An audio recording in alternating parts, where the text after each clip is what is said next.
10 years. Storms, monsters, gods, and one man who refused to stop.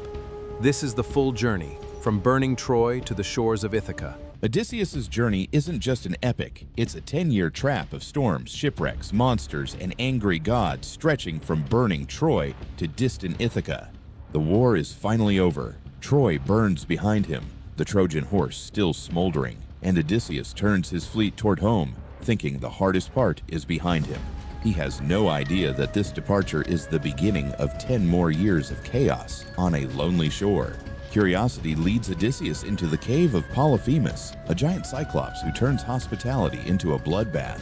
His clever escape, calling himself nobody and blinding the monster, wins survival, but also earns the lifelong hatred of Poseidon. When Odysseus reaches the island of Aea, the beautiful sorceress Circe literally turns his warriors into pigs. For a full year, he balances desire, comfort, and duty.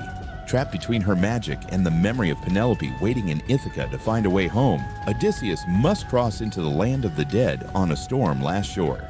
He summons spirits and meets the prophet Tiresias, learning that his greatest enemies aren't just monsters, they're his own choices and the anger of the gods.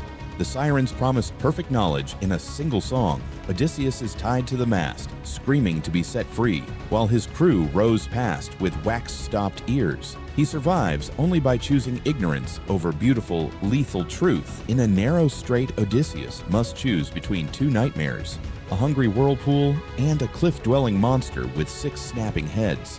He sacrifices a handful of men so the rest might live.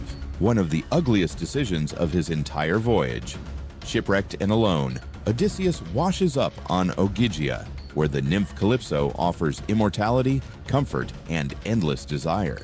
He spends 7 years staring at the sea, proving that sometimes the hardest prison is a paradise you don't want. At last, the sea carries him to Scaria, home of the Phaeacians in Princess Nausicaa. Here, for the first time, strangers listen to his whole story and gift him the one thing every hero in exile needs: his ship that actually finishes the journey. Odysseus steps onto Ithaca's shore, not as a triumphant king, but as a ragged beggar guided by Athena. He walks his own homeland invisible, measuring who has stayed loyal and who has been feeding on his absence. Inside the Great Hall, the bow is strung, the doors are locked, and the suitors finally realize the beggar is the king they try to replace. In one brutal night, Odysseus turns 20 years of patience and pain into justice and truly comes home. That's the full journey. Troy to Ithaca, 10 years in the making. Subscribe for every stop along the way.